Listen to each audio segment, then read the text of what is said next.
Cultural sensitivity, and that will be followed by our next speaker, Ma'am Karen Rizalda.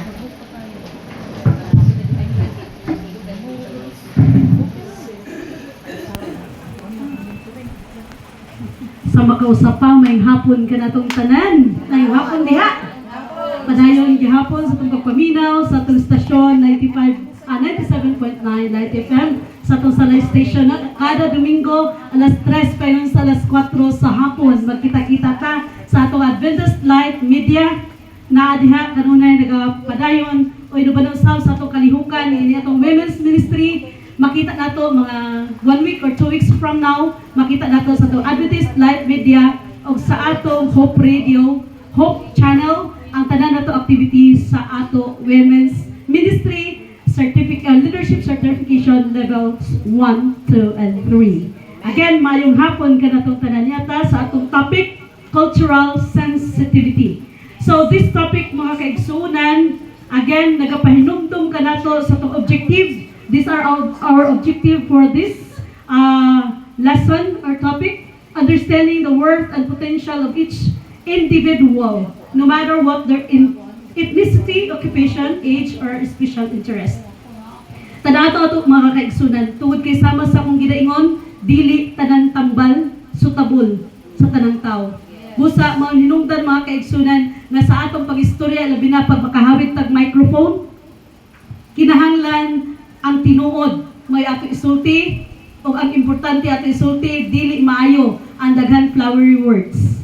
Gani mga kaigsunan, samot na kung ang flowery words nga itong ipanggamit, kini dili makaayo nga sa uban, inubasab ang flowery nga itong gigamit, dili tinuod.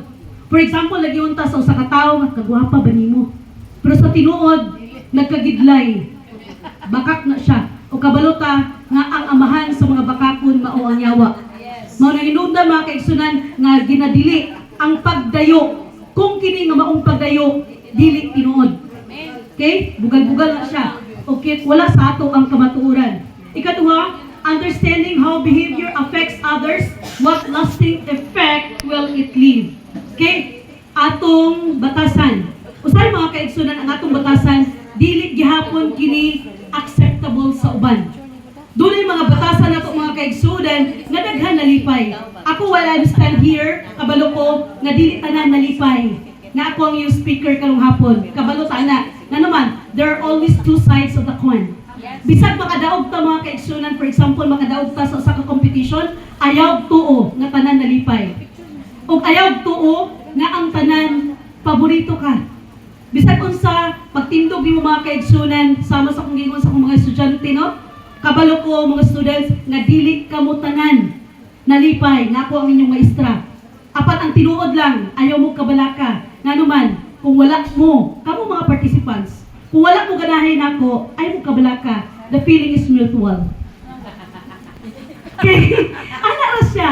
Again, there are always two sides of the coin. Ayaw nagtambling-tambling, nunit og tambling-tambling. Aron lagi malipay ang uban. Be you.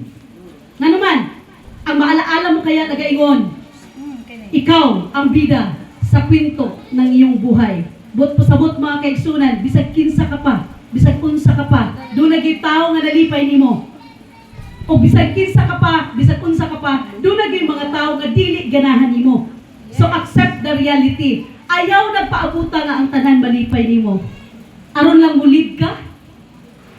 Kinahanglan ko mulid. Kaya tanan nakagusto na ako? No. Dili kinahanglan. Dapat mulid ta no matter what. Nalipay sila o wala. Okay? So, number 3, getting rid of our tendency to stereotype people. Kabalota mga kaigsunan, hantod karon nagpabilin gihapon ang katinuuran sa uban o ang cultural stereotyping. Silang, wala na sa ato ha, mga Adventista. Ilabi na ako na yung mga boys diha, dili kay ang babae lang ang pwede manghugas sa plato. Sumala sa naandan, na ang babae lang manghugas sa plato. Ang babae lang may magtimpla sa gatas. Ang babae lang may magpugos sa bata. Stereotype na siya. Buti pasabot, kung dunay gugma mga kaigsunan, gugma ang magpatigbabaw tanan. We are going to help each other. Mga babae pod, kay sagpob, ikaw ra nagtupang. Nga naman, kini babae usay, ato man tayo mga babae man yun bantayan nato kay usahay gasing kita equality, gender equality. Pero ngano man masuko ta kung ang lalaki dili mo tindog unya kita nagtinduga. Kung ang lingkod ng mga lalaki dili pagid mga gentleman no. Ngano masuko man ta? We're always claiming for gender equality. Kay gender equality kung kabalo sila tindog, kabalo gyapon ta. So, di na nato na i-claim nga walay gentleman karon. Kay kita may gusto nga gender equality. Nya nga masuko man ta kung dunay puros. No? Di abi na to mga kaigsunan, mga babae. We can control ourselves, but we cannot control others. Kung gusto nato sila magtindog, di nato sila mamandaran. We only can control ourselves. Even our husband. Gusto nato kapanggaon ta, di nato na sila control. Nga panggahaagid biyak ko. Di nato na sila control. Sometimes pangga ta nila sa tubang. Pagtalikod dili na nato sila control. Nga pila lang gyud bala mo talikod ka, magtuwad-tuwad ka, panggaon gyud pungkuli mo. Dili nato sila dili nato sila mandaran. Ngano man ila na. That is out of our control. Dili na ta ma-stress ana. Ha? Dili na ta ma-stress sa diha kadita panggaon. Ngano man. We're going to find ways. Kay ato man kaugalingon ato makontrol. So, buti pasabot, unsay gusto nato himuon sa tumbana sa ato, pwede ba? Unahan nato sila. Yes. Kung gusto ta nga mag-abay sa tumbana nga humot, why not paliti sila deodorant? Kung gusto ta mag lips to lips, mga minyo naman siguro halos tanan diri, sa tumbana nga walay kikik, tunuli sa toothbrush, butagi na ang toothpaste. Di ba? So, again, doon na tayo cultural man eh. Natay amiga, nga di na taganahan at simot sa iyang ilok kay baho. Wala na sa women's ha, kay humana sa professionalism. Kung di ka gusto sige simot sa imong abay nga baho, why not give them kit ba? Hygiene kit. Butagi dito, aron dili halata, ang gibutangan nimo Rexona. Butagi sa dog, pants, butagi po dog, iskinol. Ayaw nga, kani kay baho yung ilok na roll-on na gini mo ihatag, ayaw. Mahalata. Ayaw palata, hygiene kit yun. No? Bisa anak lang. Para masugdan kay kining makasugod kag simot o humot, maanad na kana. Mugay hinungdan nga kanang mga fans gahatag silang sampol. Kay kung maka-feel na gani sila, guwapa man ko. Again, tanan guwapa ha. Tanan guwapa sa church. Ilabi na sa mga women's ministry. Murag kahadlok ang uban mga babae, nga dili sila masulod sa women's ministry. Nga naman, kung makapil ko sa women's, ang kaarte. Dili na siya arte. That is personality development. Na-develop ang mga babae sa diha nga we're going to group each other kay nagtinambaga man tao nya naman tayo mga seminars nga naatinan. Then respect for the ways other people live and for their for their choices.